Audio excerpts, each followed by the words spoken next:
he grew up on eating chicken. Yeah. And then he become rich and famous. How? And he changed Whoa. from chicken. We will have a proper game, and I want all the cameras come. All right, and then we'll see. So that wasn't a proper game. Can't be a proper game. So hold on. So if you won, would you say it was no, a I would proper? not get them to broadcast it because I'm in a gallery. Okay. Hey guys, CJ here, and I'm with my teammate DJ, and you're watching Teammates.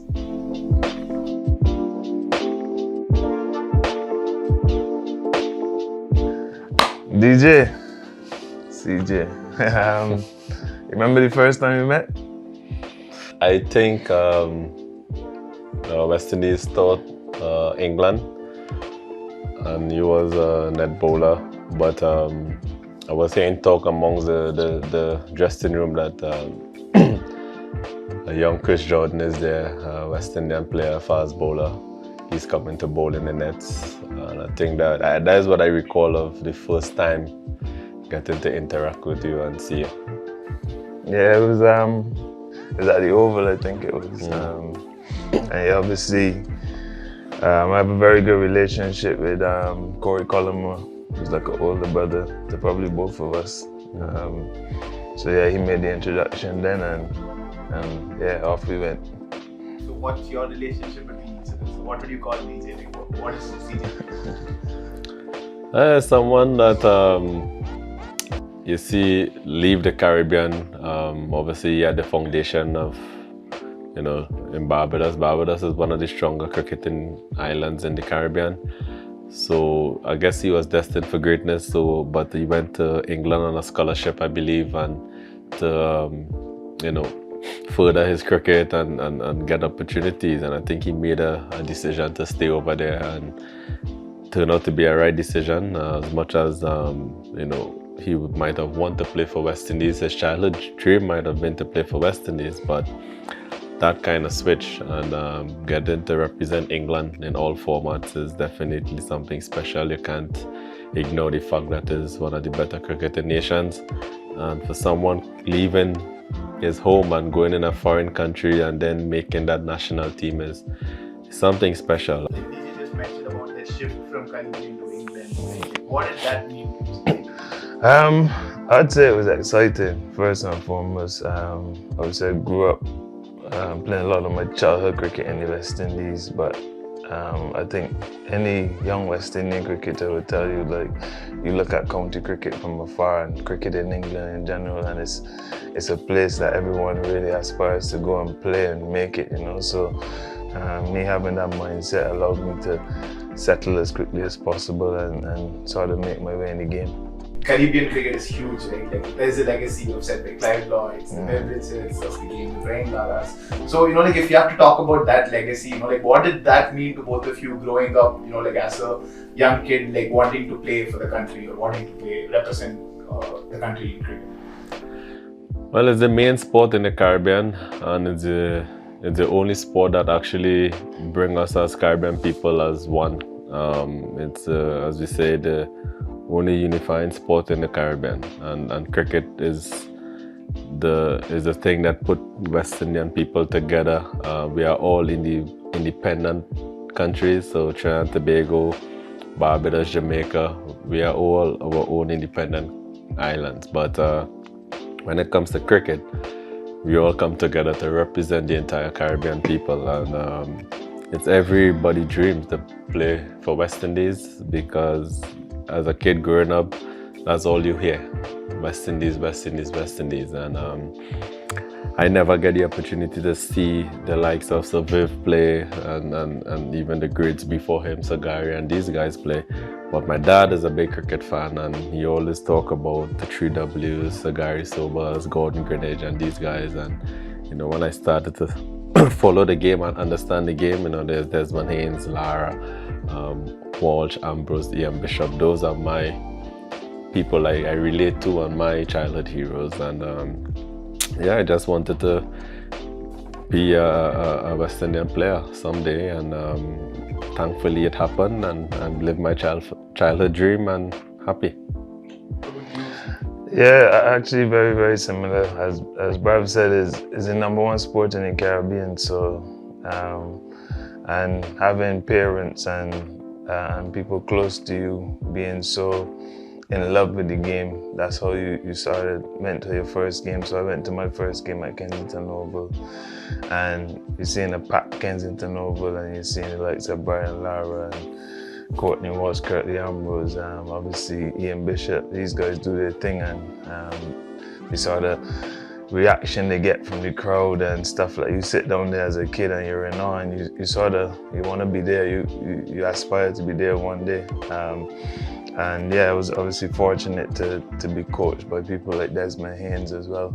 Growing up, he was one of my first coaches as a little guy as well. So yeah, just it holds a special place, man. And yeah, it's tough to sort of describe, but yeah, any kid will tell you that when you go to your first game and you experience that electricity from the crowd and stuff, it's just something that you want to be. You just know that that's where you want to be. Like, when I was growing up, I always said to my dad, I want to be a famous cricketer, you know. But as I got older, he asked me to slightly change it and say he wants me to be a professional cricketer, not just famous, but a good professional, you know. And that just stuck with me from the time I was a kid coming up. Family plays a big part in, like cricket and, like talking about cricket. So what are family gatherings like in the Caribbean? Like, if you can, like just put one or two moments that are best moments with your family. For me, I could safely say, like, my dad is one of the main driving force behind my career, because he was that father that everyone in the village, he has this pickup van and he will drive through the village from house to house, and if there's a boy child in that house between the age of 8 to 14, 15, come in the truck, let's go to cricket. Every Sunday morning, he take pride in that. He don't have to know you, he will just drive around the village and just pick up kids and take them to coaching. And I think it's something to get us active and get us away from the negative side of life. So I used to always be the tag along. I always younger, like 6 years old, and everyone else is way older than me. And but yeah, that's how it is in the Caribbean. Again, if you can't afford a pair of shoes, you go by a neighbor, you go by a friend, you go by an uncle, they get a pair of shoes for you. If you're hungry, you don't have food, you can go by a neighbor. Again, there's always, so as CJ say, walk down the road, they pick a fruit, they pick a mango, some kind of thing. So good life in the Caribbean is, like I would say, is paradise. CJ, any interesting memories from your childhood of, like playing cricket, like along the coast or along the beaches? What would be that memory? Any interesting memory? Yeah, definitely. I mean, I think where I first probably got into like fielding and stuff, especially. So my friends, we used to go to the beach a lot, and we used to do a lot of diving in the sea. So we have a softball. Obviously, you wet it a bit with the water and you skim it along the water and you dive and take catches and stuff. So, I mean, my dad that's where it started for me. And that's where I first got into even fielding and catching. And because obviously in the water, it won't hurt, if you're diving. And that's where you just get that bravery to do that hand-eye coordination. And even playing cricket on the sort of sand just as the water comes in and goes back. That's the hardest surface, so the ball will skid. And yeah, those type of things stick out for me in my brain. Yeah, really cherish those memories. There's that Caribbean spice that's there with your character, it's there in your bowling, it's there in your attitude. I'm sure it comes somewhere from the food that you guys eat. So if you have to, like, what's your family food? If, like, this is my go-to dish that I eat with the dinner in my family. So what would be that for each of you? Definitely, I don't eat anything spicy. But when I'm home, like, my favorite food is something called macaroni pie, stewed chicken, callaloo, steamed rice. That's my favorite dish. Have you treated CJ to some of them, or like CJ? Yeah, no, like, so every island has its own way of cooking, different flavors and stuff, but very similar to Barb. The way they do, say, macaroni pie in Trinidad might be slightly different to how they do it in Barbados. But again, I like macaroni pie. rice and peas. It could be any kind of peas, black He or do eat peas, chicken, few he- peas. He grew up on eating chicken, Yeah. and then he become rich and famous, How and he changed Whoa. from chicken. So What? he forget, those people who forget where they come from. We Oh, all so I forget chicken. where I come from we now. rely on Whoa. chicken as kids growing up. Imagine because that's it's a huge It's statement, the safest and the easiest thing for parents to cook and So could have who afford. said that I don't eat chicken Right? at Ask him, all? when last did you eat chicken? Maybe 5 years, 4 years, he That's didn't eat not true. chicken. I only stopped chicken a year ago. A year ago? Yeah. So he Like, stopped. constantly, but Huh? no, like I eat a Seafood lot only. of seafood and stuff. Expensive stuff. No. He don't know Not that- about average stuff in it, this guy. You want get into you want to get into like spending money and thing or Yeah, talk about food. Oh, okay, you talking about food. yeah. Alright, cool. We keep it to food. We keep it to food. It's gonna build a band between you guys. Basketball. Oh, I'm so glad you brought up that subject. Actually, that's Jordan, that's that's brilliant. his surname, which is Jordan. Yeah. DJ knows. So, Hold on. First, you've got the footage, yeah? yes. Okay, that's all I wanted You're to gonna know. back it up with what you're gonna talk now. Brilliant. DJ, bring it on. You said the 4 champions. You said Jordan is one, LeBron. Who else? 4 people. Jordan, Kobe, LeBron, and the champion. And himself, yeah. So I'm glad you found the time to name me anyway. He's an imitation Jordan. Right? So no imitation can come next to the champion. I have an original name. He has an imitation name. He won't stand a chance. He won't stand a chance. The game is on. Let's set it up. Bring it on, bro. I'll have to take you to school. Let's see. Seeing is believing. So, it's the champion versus the imitation.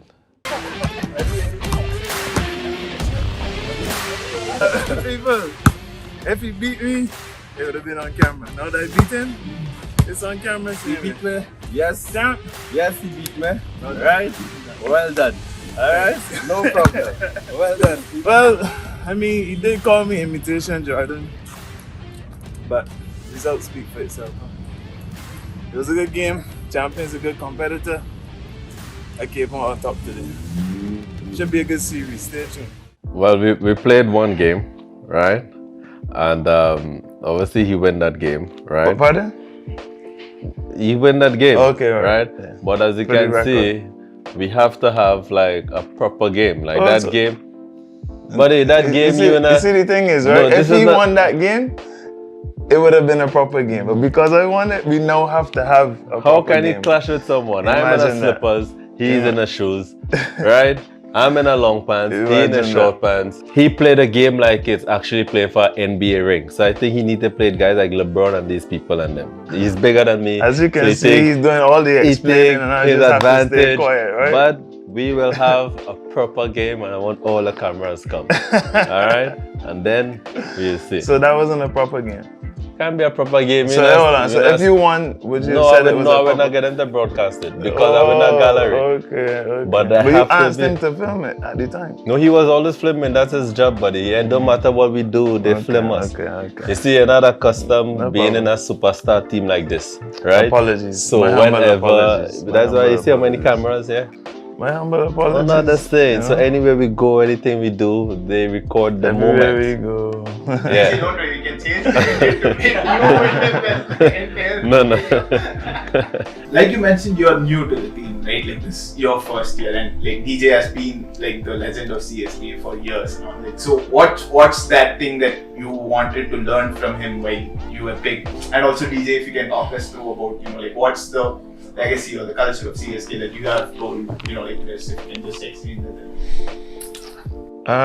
Well, obviously he's definitely a champion, and having played, well, I played in the same team with him, but not with him in Trinidad before. One of the biggest things is like he has so many titles, and he has so many titles for a reason. So that comes with a certain temperament, that comes with a certain mentality, and that comes with a certain consistency as well in terms of mindset, day in, day out. Whether training, whether playing a game, whether planning. So these are the kind of things that I also want to add to my game. And those are the kind of things I try to take from DJ on a day-to-day basis, just through conversations, just through experiences, just asking questions really, and just trying to learn. You DJ, like you've been that guru for like CJ, what would that, you know, like you've shared with him and like, taught him that like this is what it is, you know? Didn't say much. I just tell him to be himself. Most importantly, I think this is a team and a setup that allow players to come in and be themselves.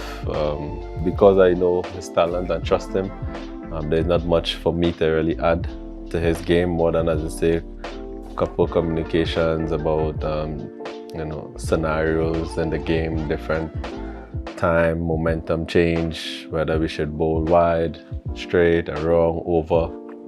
Basic cricket conversation, but he's someone that pay a lot of attention to his personal game, and he also watch cricket, which is similar what I do. I think that's the best way to learn. You need, when you're not playing, you need to watch and try to ask yourself questions while you watch the game. And so yeah, it's just give him that freedom and that confidence. Like, yo, just be you. Talking about the city Chennai, like CJ has not been there, you know, and been part of a team and been in Chennai, and you've been there, not been a part of a movie as well, and you've done all of that. So, like, what do you think? Star boy. What do you think? Where do you think you'll take CJ first when we land in Chennai? Well, I'll take him. Yeah. Everything is open up now. Yeah. Life is back to normal.